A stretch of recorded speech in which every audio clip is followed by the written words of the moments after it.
Actually আজি ধপাত বিৰোধী দিৱসৰ মূল উদ্দেশ্য হৈছে আমাৰ সমাজত ইয়াৰ সজাগতা বৃদ্ধি কৰা আৰু এই সজাগতা বৃদ্ধি কৰি আমি এখন ধপাতমুক্ত সমাজ গঢ়ি তোলাৰ। আচলতে আজিকালি ধপাত বা ড্ৰাগছ ইয়াৰ বহুত প্ৰচলন হৈছে, ধনীয়ে হওক বা দুখীয়াই হওক, আৰু উচ্চ নিচ, আনকি এই ক্ষেত্ৰত মহিলাও হাৰি যোৱা নাই, মহিলাও ইনভলভ হৈ গৈছে যে ধপাতৰ ক্ষেত্ৰতে হওক বা কোনো ক্ষেত্ৰত ড্ৰাগছৰ ক্ষেত্ৰতে হওক ইমানেই বেছি শিপাই গৈছে যে আমাৰ সমাজখনক পংগু কৰিবলৈ কৰাৰ এটা প্ৰচেষ্টা চলি থকা যেন অনুমান হৈছে। গতিকে আজিৰ এই দিৱসটোত আমি সকলোৱে সংকল্পবদ্ধ হ'ব লাগে যাতে আমি এইবিলাক ত্যাগ কৰি আমি এখন সুস্থ সমাজ গঢ়ি তুলিব পাৰোঁ। কিন্তু কথা হ'ল, আমি এই দিৱসবিলাক যদিও পালন কৰি আহিছোঁ, কিন্তু আমি যদি নিজেই সজাগ নহওঁ, কিন্তু এই দিৱসবিলাক পাতি থাকি আমাৰ একো লাভ নহ'ব। গতিকে আমি সকলোৱে এই ক্ষেত্ৰত সজাগ হ'বই লাগিব। ধপাত এতিয়া আমাৰ মানুহে বহুত ধৰণে মানে ধপাতৰ সোৱাদ লয়, লাগে চিগাৰেট, বিড়ি, হুকা, চাদা বা তামোলৰ লগত খাই, গুটকা পেকেটৰ এইবিলাক খাই মানুহে তৃপ্তি লাভ কৰে। কিন্তু এইবিলাক এফেক্টটো মানুহৰ শ্ল'লি হয়, সেইটো কাৰণে মানুহে অনুভৱ নকৰে যে এইটোৱে আমাৰ নিজক কিবা বিপদত পেলাব, আমাৰ কিবা অনিষ্ট কৰিব। সেইকাৰণে মানুহবোৰ ইমান সজাগ নহয়। এতিয়া মই যি দেখিছোঁ, আমাৰ মানুহৰ এতিয়া কৰোণাৰ ক্ষেত্ৰতে ইমান বেছি ভয়াৱহ হোৱাৰ ক্ষেত্ৰতো এতিয়াও মানুহে 50% মানুহেই সজাগ নহয়। যিটো চকুৰ আগত দেখি আছে যে মানুহ মৰি আছে, অক্সিজেন কমিছে, মানুহৰ হস্পিটেলত গৈ আছে, তথাপিও মানুহ সজাগ নহয়। কিন্তু এই ধপাতৰ ক্ষেত্ৰততো মানুহ সজাগ হ'বলৈ আৰু আমাক বহুত বাকী আছে মানে। গতিকে আমি এইখিনি বহুত চেষ্টা কৰিব লাগিব এইখিনি ক্ষেত্ৰত। আচলতে ধপাত সেৱন কৰিলে আমাক ডাইৰেক্টলি আমাৰ হাওঁফাওঁত ডেমেজ কৰিব পাৰে।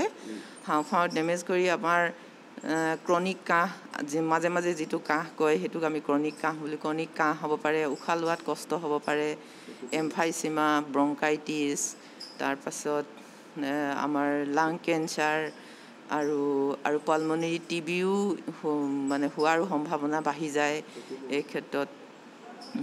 তাৰপাছত আপোনাৰ চাদা যিটো আমাৰ খোৱা হয়, তাৰ পৰা আমাৰ মুখৰ কেঞ্চাৰ হ'ব পাৰে, মুখ গহ্বৰত, ডিঙিৰ কেঞ্চাৰ হ'ব পাৰে।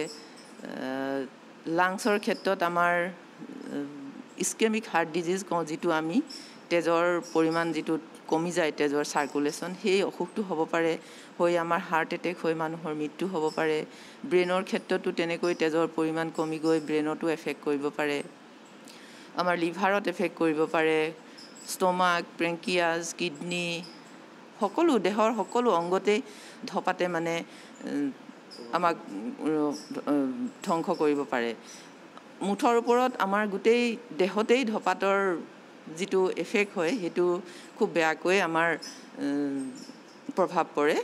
কাৰণ ইয়াত নিকটিন আৰু তাঁৰ আৰু ছডিয়াম মনক্সাইড বুলি এটা বস্তু আছে। এই বস্তুকেইটা দেহৰ কাৰণে বহুত ধ্বংসকাৰী। সেইকাৰণে এই আমাৰ ইমিউন ছিষ্টেম, যিটো আমাৰ মানে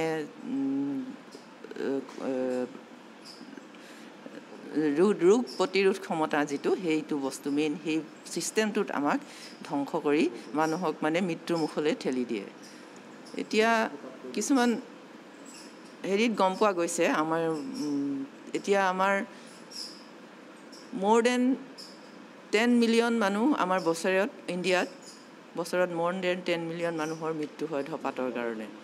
আৰু আমাৰ ধপাত সেৱন কৰি থকা মানুহৰ সমীক্ষাত পোৱা গৈছে যে 120 মিলিয়ন মানুহ আমাৰ ধপাত সেৱন কৰি আছে বৰ্তমান এইখিনি। গতিকে এইবিলাক প্ৰতিৰোধ কৰিবলৈ হ'লে আমি প্ৰথমতে আমি তাৰ সোৰ্সটো মানুহক প্ৰথমতে আমি সজাগ কৰিব লাগিব সজাগ কৰাৰ পাছত আমি সোৰ্সটো ক'ৰ পৰা ধপাতৰ উৎপত্তি আমি ধপাতৰ ব্যৱসায় কৰা কোম্পানীবিলাক তাৰ পাছত আমি স্কুলৰ মুখত কেণ্টিনৰ মুখত দোকানৰ মুখত এই সৰু সৰু দোকান আৰু দোকান য'ত ধপাত পোৱা যায় ধপাতৰ গুটকাবোৰ পোৱা যায় সেইবিলাক আমি বন্ধ কৰাৰ চেষ্টা কৰিব লাগিব তেতিয়াহে আমি আমাৰ নৱপ্ৰজন্মক এই ধপাতৰ পৰা আমি ৰক্ষা কৰিব পাৰিম গতিকে আজিৰ দিনটোত মই